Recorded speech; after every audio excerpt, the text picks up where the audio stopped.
Caríssimos, René de Paula Júnior falando aqui em mais um episódio volante imóvel do Roda e Avisa. A pauta de hoje é até engraçado porque fazia muito tempo que eu não gravava no carro pela simples razão de que eu estava usando muito pouco o carro. Agora eu voltei a usar o carro para trajetos curtos, né? Então agora tudo se explica, né? E nessa questão de tudo se explica, na verdade acho que é um pouco da pauta de hoje, porque ela vai tocar de favos de abelhas a organizações exponenciais, a singularidades e a várias coisas. Vamos ver se eu consigo fazer isso nesse breve trajeto entre minha casa e o trabalho. Seguinte, eu acompanho vários canais de ciência, em podcasts, em YouTube e tal, entre outras coisas, não só por uma curiosidade natural, mas para compensar a educação capenga que eu tive durante a ditadura. Eu nasci em 64, cresci durante a ditadura militar, quando a ditadura estava indo embora, eu já tinha uns 18 anos. Então, a formação humanista, a formação mais plena foi sabotada gloriosamente. Então agora eu também fiz escolas públicas, então nem sempre, né, tive aquela formação que eu desejava. Acho que eu fiz só o colegial, com bolsa, aliás, numa escola privada, mas de resto, escola pública. Então eu estou aqui que nem um louco tentando compensar, né, a educação que eu gostaria de ter tido. E aí, num desses podcasts, num desses episódios de ciência, eu até vou dar o link depois aqui, o cara explica por que a natureza ama hexágonos. E aí ele mostrava ali, por exemplo, um favo de mel.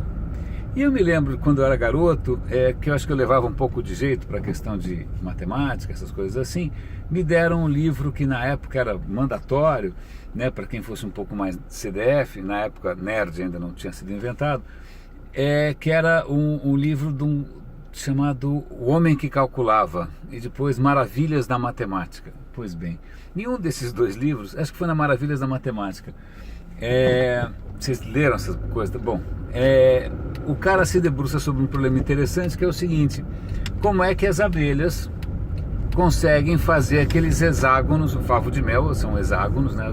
As célulazinhas são hexagonais, tão perfeitos. Já ele cita que no século sei lá quando, século XIX, sei lá os matemáticos, um matemático propôs para o outro: olha, se você tivesse que, né, desenhar uma estrutura, né, com que tivesse o máximo de volume, com o mínimo de material, tal, qual seriam os... Bom, em suma, eu sei que o matemático calcula, chega a um número X, e aí era muito próximo das abelhas. A notícia era: nossa, as abelhas quase acertam, né? E depois descobriram que o matemático que tinha errado, as abelhas estavam certas. E aí o episódio de ontem se debruça sobre essa história dos hexágonos que estão lá no girassol, onde você quiser você vai achar hexágono, olho de mosca, tá cheio de hexágono por tudo quanto é canto. Mas o que é mais divertido, que tem mais a ver com o nosso podcast aqui, é que ele coloca dois personagens para explicar essa história, um físico e uma matemática. A matemática, que é uma mocinha bastante talentosa, por sinal, ela explica: olha, na verdade, se você quiser calcular qual é a melhor maneira de você criar o maior volume com a menor superfície, ela faz lá uma traquitana matemática, que na verdade nem é tão difícil assim, e aí você chega à profunda conclusão que a melhor estrutura é a hexagonal, através de cálculos. Então tá vendo? É uma questão de matemática. E o cara da física fala: não é uma questão de matemática, isso é uma questão de física. Acontece que enquanto houver energia disponível no sistema, isso vai provocando alterações. Então o que ele faz, ele pega uma bolha de sabão, coloca outra bolha de sabão, elas grudam, formam uma linha reta. Ele coloca outra bolha de sabão, gruda, faz as paredes fazem um triângulo. E aí quando ele vai colocando mais, elas naturalmente formam ângulos hexagonais, as bolhas de sabão. Ele fala: isso não é porque a bolha sabe calcular ou porque a abelha sabe calcular. Na verdade, a abelha, ela faz um tubo cilíndrico, um do lado do outro, mas com o calor que elas geram ali, esses tubos vão se acomodando e, por uma mera questão de física, né, às vezes a tensão superficial, às vezes a pressão, seja o que for, ela vai se acomodar naquela estrutura que finalmente para tudo, né? Então isso, vai consumindo energia disponível até parar. Então não é tanto... Por que eu estou falando essa zona toda? Eu vou explicar. Porque quando a gente vai analisar, às vezes, o sucesso de algumas iniciativas no digital, a tendência de quem pensa como matemáticos é achar que aquilo é expressão de uma lei universal. E aí o cara vai escrever algum livro como 7 princípios da não sei do que lá, né, os 10 princípios exponenciais das organizações exponenciais, como se houvesse regras, né, matemáticas ou princípios abstratos, né, aos quais a realidade se submete. Essa é uma maneira de enxergar as coisas. Platão já pensava assim. Platão achava que esse mundo aqui é um reflexo tosco, porque o que existe mesmo é um mundo ideal, de formas e de fórmulas, onde tudo é perfeito. Aqui é o mundo da imperfeição. Então até hoje tem muitos cientistas que, se você perguntar, matemática existe? O mundo platônico, né? Existe? O cara vai falar, eu acho que sim, né? Mas felizmente outros não acreditam nisso e acham que, olha, não é que, calma, muita calma nessa hora. Você consegue explicar se você tentar entender como que as coisas foram se juntando e o que aconteceu. Uma análise muito mais física, às vezes muito mais histórica, às vezes muito mais sociológica, do que achar que você está vendo ali a expressão de um princípio abstrato, divino e universal, né? Então, eu tenho agora, hoje é terça, depois de amanhã é quinta, eu tenho um evento no WTC Business Club e eu vou moderar um painel com 2 amigos. Um deles é o Daniel, trabalha no Twitter, e outro amigo que também trabalha o Loureiro trabalha no Waze. Porra, 2 empresas que eu tenho super carinho, né? E cada uma cresceu exponencialmente à sua própria maneira, né? Por razões diferentes. Mas aí, o que é curioso, o que eu pretendo fazer amanhã, me chamaram justamente por causa dos princípios exponenciais, porque eu fui para Singularity, porque eu sou um consultor certificado, exponential, blá blá blá. Mas eu quero absolutamente abstrair essa história e tentar entender o como na real, né? O como na real. Porque, por exemplo, o Twitter, por coincidência, o rapaz que trabalha no Twitter, que é o Daniel, a gente trabalhou junto no Yahoo.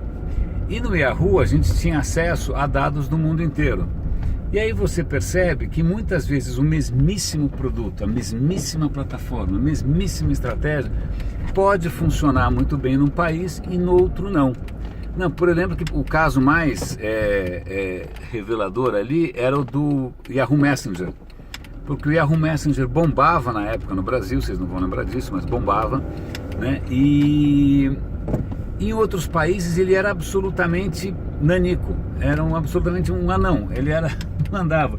E se você tentasse entender por quê, muitas vezes era por questões culturais, porque de repente numa certa cultura, vou chutar porque não lembro mais com propriedade, como Japão ou Alemanha, né? Os caras não têm essa facilidade que a gente tem aqui de ficar trocando figurinha o dia inteiro. Ou então, de repente, acho que tinha um caso, acho que era na Coreia, se eu não me engano, mas também estou falando de orelhada, em que, na verdade, o Yahoo Messenger ele era usado só até uma certa idade, até a adolescência, porque depois disso tinha um concorrente legal que era um pouco mais safadinho. Então quem era mais velho, mais velhaco, né, etc e tal, não usava o Yahoo Messenger, que era considerado um pouco infantil, e ele ia para aquele outro, eu não sei o que rolava, não tenho a menor ideia, coisa boa não devia ser.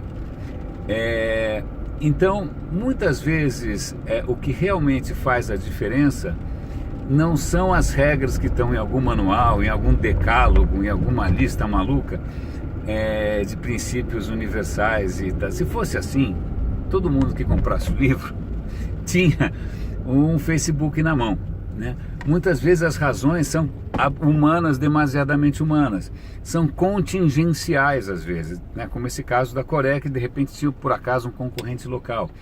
Elas podem ser inclusive desconhecidas, né? Eu trabalhei com uma época, pasme, mas eu trabalhei uma época em restaurante, mas eu tinha um chefe que era, cara, a vida inteira trabalhou ligado a restaurantes, e ele falava uma coisa curiosa. Ele falou: olha, eu estou a vida inteira trabalhando com restaurantes no mundo inteiro, tal, e uma coisa eu posso te dizer: nunca dá para saber se um restaurante vai dar certo ou não. Você abre, né, de repente dá certo, de repente não dá. Quando não dá, você não sabe se é o cardápio, a precificação, o lugar, as pessoas que você convidou, você não sabe. Então era muito engraçado você ver um especialista assumir essa aleatoriedade, né? Na verdade não é aleatório, simplesmente são razões que você muitas vezes demora muito para perceber, né? E aí, voltando para essa bendita história de matemática e física e tal, eu estou ouvindo um audiolivro extremamente interessante do Lawrence Krauss, que é justamente sobre física. Agora já está ficando um pouco denso demais, porque ele está não sei quanto tempo tentando falar sobre o quark charme, quark isso. Bom, mas ele tem uma coisa que eu acho bárbara, que é a seguinte: físicos não perguntam por quê. Porque pressupõe um livre-arbítrio, pressupõe uma vontade, assim, porque talvez funcione com pessoas, mas na natureza não existe porquê, você tem que entender o como, né? Você tem que entender o como. Então, alguma empresa deu certo ou não deu certo, não é porque ela usou tal e tal coisa, outras tantas usaram, né? O encanto para mim é descobrir o como, e esse como é muito mais fascinante, você suja muito mais a mão, né? Ele é muito mais suculento, né, do que aquela coisa platônica flutuando no éter, né, de princípios universais que você pega lá. Cara, se você fizer uma lista tem que ser o número certo, né? Você não pode fazer uma lista dos 6 princípios do marketing, tem que ser 7, tem que ser 10, né? 3 também é muito pouco, acho que ninguém vai acreditar, não dá para comprar um livro só com 3 princípios. Então você tem essas numerologias em que a gente acaba caindo vítima, são uma prova de que a gente ainda tem uma ligação meio mística, né? Meio religiosa, como se existisse alguma coisa transcendente, né? Cabalística, explicando o sucesso, quando na real a coisa é mais pé no chão mesmo, como se diz em inglês, boots on the ground, né? Boots on the ground. Essa história de achar que essa visão de drone, né? A visão do satélite, da estratégia, blá blá blá blá blá blá, é lógico, é necessário, é fundamental, etc e tal, mas não é tudo. Caríssimos, acho que é isso que eu tinha para comentar com vocês. Tudo começou com um episódio de um canal no YouTube que eu sigo sobre hexágonos, favos de mel e abelhas. Eu consegui resolver uma dúvida que me assola há 40 anos, porque eu acho que eu li isso na minha tenra adolescência. Agora eu sei que as abelhas não fazem conta nenhuma, não tem nenhuma abelha geômetra, ela só faz um tubinho lá, o tubinho se acomoda e por acaso é um hexágono. Pronto, alguma descoberta tardia. E também essa revelação gradual e lenta de que a pergunta mais poderosa não é o porquê, é o como. Caríssimos, vou aproveitar que o sinal está fechado e vou parar por aqui. Grande abraço aqui no Roda e Avisa. Tchau, tchau.